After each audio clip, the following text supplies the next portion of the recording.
Bon voilà, dans cette vidéo, je vais essayer de traiter le problème de la calculatrice par rapport aux statistiques. Alors, dans un premier temps, je pars sur cet exercice. Un exercice tout simple que j'ai fait en XCAS. Donc, je prends une série de 5 valeurs. Je prends pas beaucoup de valeurs parce que voilà, il va falloir les taper à la calculatrice. Hein. Donc dans XCAS, je vous montre, souvenez-vous, dans XCAS, 2 points égales pour définir une série, entre crochets, séparés par des virgules. Min, ça veut dire moyenne, quantile, c'est pour avoir toute forme de quantile. Donc là, on est en 0,25, 0,5, 0,75, donc on est sur des quartiles. Et là, les quartypes, avec la petite fonction approx pour avoir une valeur rapprochée. Donc voilà. Les valeurs, je les mets sur l'écran d'à côté, on va comparer ensuite. Alors j'ai commencé un petit peu. Donc pour une Casio, vous allez dans le module de stats, et dans le module de stats pour entrer vos valeurs. D'accord, j'aurais pu les effacer, mais c'est assez long, je veux gagner du temps sur la vidéo, il n'y a pas de difficulté. Donc vous rentrez vos valeurs. Une fois que vos valeurs sont rentrées, par contre, vous allez aller dans les calculs. Vous êtes pour l'instant sur des statistiques à une variable, d'accord? Mais vous allez ici voir en paramètres, ce qui est important pour Casio, c'est que vous êtes bien sur une variable en liste et vous n'avez pas en fait ici de coefficient pour votre variable. Donc on fera l'exercice après pour celui-là. Une fois que vous avez fait ça, vous pouvez appliquer sur, vous pouvez cliquer sur un var et vous avez tous les indicateurs.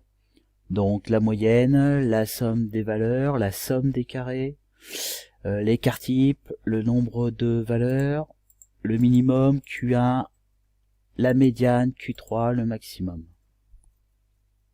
Donc voilà pour Casio.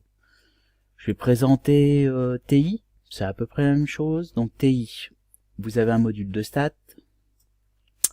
qui est ici. Je rentre dedans. Bon bah là je vais pas rentrer ma valeur, alors comme ça je vais les rentrer, c'était pareil pour Casio. Donc 6, il y a une autre valeur avant, il y avait 4, pas grave, je peux la mettre en deuxième, pas le problème. 6, 10, 12 et 8, on a nos 5 valeurs. Une fois que vous avez ça, vous retournez dans le mode de stats, vous allez ici dans calculer, vous avez pareil, statistique à une variable, à deux variables. Donc statistique à une variable. Votre liste c'est L1, et ici, alors, je crois de mémoire qu'il faut marquer 1, on va voir si j'ai bon ou pas. Non, il a l'air de lui convenir. Ou alors on marque rien du tout.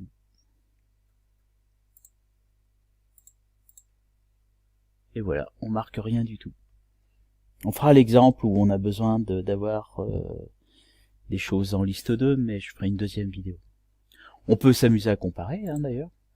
Vous voyez, 8, la somme, etc. La somme des carrés, les quartypes, Q1, Q2, Q3, c'est pareil ici, on les a là. On peut s'amuser aussi à comparer avec ce qu'avait trouvé XCAS. Hein. Voilà, et la calculatrice NumWorks, alors c'est un émulateur, donc c'est pareil, je vais le mettre en grand écran, peut-être que vous allez mieux voir. Donc vous avez dans la NumWorks, je retourne ici, vous avez vu, vous avez un module de stats, donc j'étais dedans. Dans le module de stats, en fait, vous avez en général, vous avez quelque chose qui ressemble à ça. J'ai rentré mes valeurs de la même façon. Et ensuite, je suis allé ici, faire des stats. Donc pareil, j'ai eu mon nombre de valeurs, etc. Ma variance, mon écart type.